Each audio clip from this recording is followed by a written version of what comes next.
చిన్న ఏజ్‌లోనే మోకాళ్ళ నొప్పులు మనం చూస్తా ఉంటాము. సో, అలాంటి వారికి ఆక్యుపెంచర్‌లో కొన్ని ప్రెషర్ పాయింట్స్ ఉన్నాయి. వాటిని యాక్టివేట్ చేశాము అనంటే, మోకాళ్ళలో గుజ్జు తక్కడం వల్ల వచ్చిన పెయిన్స్ కావచ్చు, లేదనంటే బోన్ స్ట్రెంత్ కోల్పోవడం వల్ల వచ్చిన పెయిన్స్ కావచ్చు. ఈ రెండిటికి కూడా ఉపయోగపడుతుందంటున్నారు. యెల్లో కలర్ కనిపిస్తుంది చూసారా? యూబీ40 అని కనపడుతుంది యెల్లో కలర్‌లో. ఆహాహా! యూబీ40 అని ఉందా ఇక్కడ కనపడుతుందిగా? ఓకే. యూబీ40. ఆ! మోకాలు యొక్క వెనక ఉంది. ఓకే.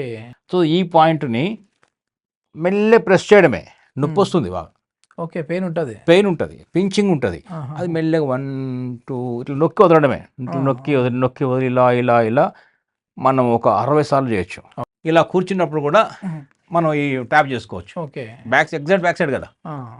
ఆ! నీ యొక్క క్యాప్ అంటే యొక్క వెనక కరెక్ట్ భాగం పాయింట్ ఏంటని తెలియకపోతే మొత్తం అంతా ట్యాప్ చేసేసుకోవచ్చు. చేసేయొచ్చు. అక్కడ ఓకే. Activate okay. అవుతుంది పాయింట్. ఆ!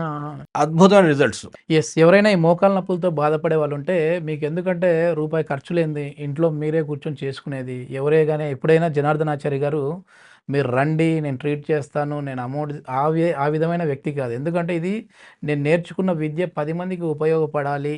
ఎలాంటి సైడ్ ఎఫెక్ట్ లేని విద్య ఇది అని చెప్పేసేసి సార్ చెప్తా ఉంటారు. సో, ఇంటికాడ మీరు ఫ్రీగా ఉన్నప్పుడు ఆ పాయింట్ ఏదైతే మోకాలి వెనుక భాగంలో మీరు ట్యాపింగ్ గాని లేదు అనంటే అక్కడ పించింగ్ లాగా గాని చేసేసుకున్నారు అనంటే ఈ మోకాళ్ళ నొప్పులు తగ్గుతాయి అంటున్నారు. ఒకసారి మీరు ట్రై చేయండి. నిజంగానే ఇవి తగ్గాయా లేదా అనేది కూడా కామెంట్ రూపంలో తెలియజేస్తే 10 మందికి ఉపయోగపడే విధంగా ఉంటుంది.